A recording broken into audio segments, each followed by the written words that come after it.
के तौर पर हेमंत सोरेन ने राजभवन में शपथ ग्रहण कर लिया है।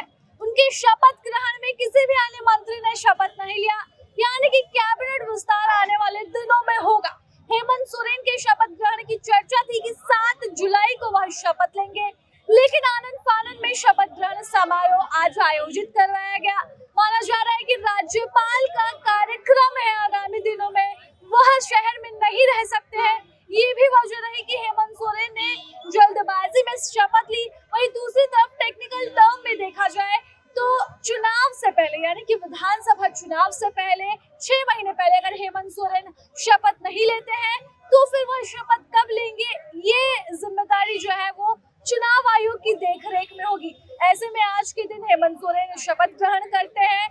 इस शपथ ग्रहण के दौरान उनके पिताजी यानी कि गुरुजी और रूपी सोरेन भी मौजूद रहती है। कार्यवाहक मुख्यमंत्री की भूमिका में चंपाई सोरेन भी वहां पर मौजूद रहते हैं और राज्यपाल ने हेमंत सोरेन को शपथ दिलाई। हेमंत सोरेन के मुख्यमंत्री के तौर पर यह तीसरा शपथ ग्रहण समारोह है। इससे पहले वह शपथ ले चुके थे, लेकिन 31 जनवरी को उनकी गिरफ्तारी के बाद उन्होंने इसी राजभवन में अपना इस्तीफा सौंपा और इस्तीफा सौंपने के बाद चंपाई सोरेन को मुख्यमंत्री पद दे दिया।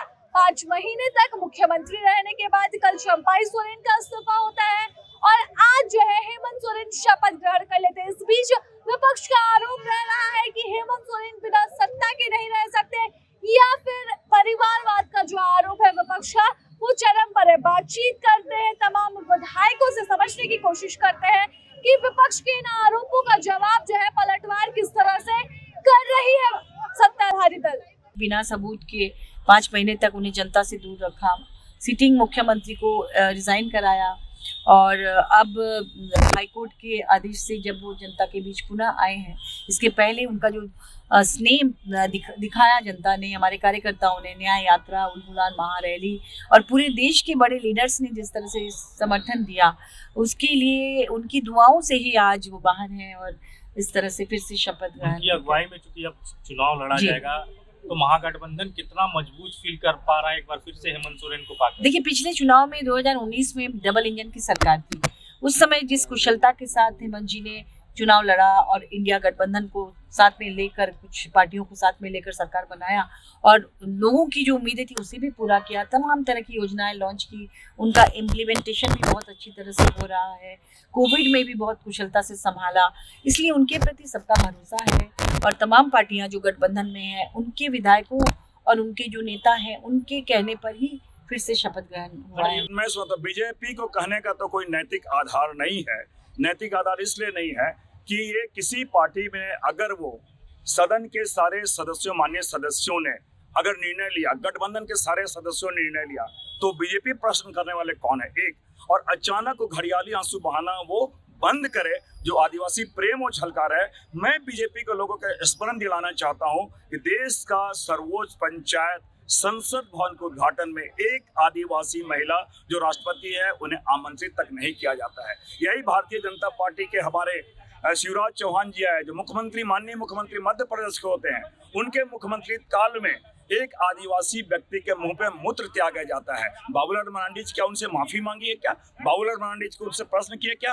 और तो हेमंत बिस्वा शर्मा जो यहाँ अभी प्रभारी बन के आए हैं, असम में 200 सालों से रहने वाले आदिवासियों को टी गार्डन लेबर की संज्ञा वो दे रहे हैं। उनको यहाँ के उनको आके यहाँ से माफी मांगनी चाहिए यहाँ के लोगों के द्वारा। और ये क्यों इस प्रकार की बातें कर रहे हैं? मैं समझता हूँ उनके ये दिल में सांप लौट रहा है भारतीय जनता पार्टी के, इसलिए इस प्रकार की बातें वो कर रहे हैं। उनको शुभकामना देना चाहती हूँ, बधाई देना चाहती हूँ। उन्होंने 5 महीने का संघर्ष और एक सिटिंग मुख्यमंत्री को किस प्रकार से एजेंसीज के दुरुपयोग करके उन्हें जेल की सलाखों के पीछे डाला गया, लेकिन वो अडिग रहे और यह साबित करे कि किसी भी परिस्थिति में वो गलत बातों के लिए कॉम्प्रोमाइज करने को तैयार नहीं। कोर्ट ने भी इस बात को स्थापित किया है। साथ ही साथ लोकसभा के चुनाव में झारखंड की जनता ने भी हमें ज्यादा सीट्स देकर के यह इस बात की पुष्टि की है कि भाजपा का जो प्रचार प्रसार का तंत्र है, अफवाह फैलाने का, लोगों को बदनाम करने का, वो सफल नहीं होगा। विपक्ष अब आरोप लगा रही है कि हेमंत सोरेन बिना सत्ता के नहीं रह सकते हैं। नहीं, वो हेमंत सोरेन जी अभी भाजपा के एजेंसीज के दुरुपयोग करने की वजह से जेल के सलाखों में बिना वजह 5 महीने काट करके आए हैं। इस तरह की बात बोलकर के भाजपा अपना गरिमा गिराती है। परिवारवाद का भी आरोप लगा रही है। भाई आरोप तो भाजपा कुछ भी लगा मैडम, आपका क्या आरोप होगा? उस वहाँ मैं- अमित शाह जैसा परिवारवाद नहीं है, राजनाथ सिंह के बच्चे परिवारवाद नहीं है, वसुंधरा राजे के लोग परिवारवाद नहीं है।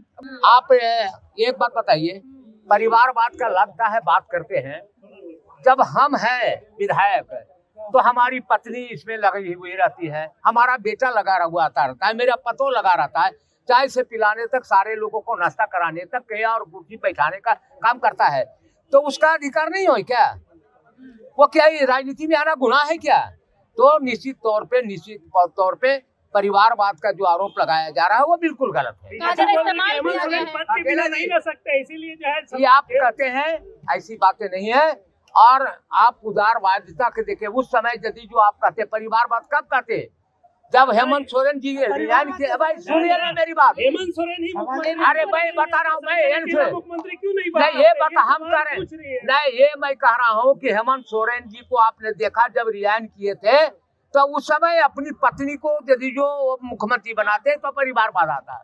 हेमंत सोरेन जी ने उदारवादिता दिखाते हुए चंपा सोरेन जी को ये उसको बनाने का काम किया। क्योंकि समय कम है, टास्क ज्यादा है, भाजपा को पस्त करना है, इनका मनोबल को तोड़ना है। अभी सेमीफाइनल में उसका बदन को कुचले है और फाइनल में मुंह को कुचलना बाकी है। बहुत फड़फड़ा रहा है ये लोग, बारी बोरो खिलाड़ी ले आया है ये लोग। और मैं बीजेपी को चुनौती देता हूँ, बोरो खिलाड़ी से आप जंग नहीं जीत सकते। यहाँ एक से एक एक्सपर्ट खिलाड़ी है, यहाँ धोनी है मिलेगा आपको। और आइए मैदान में। प्रभातखबर.com, विश्वास वही, रफ्तार नहीं।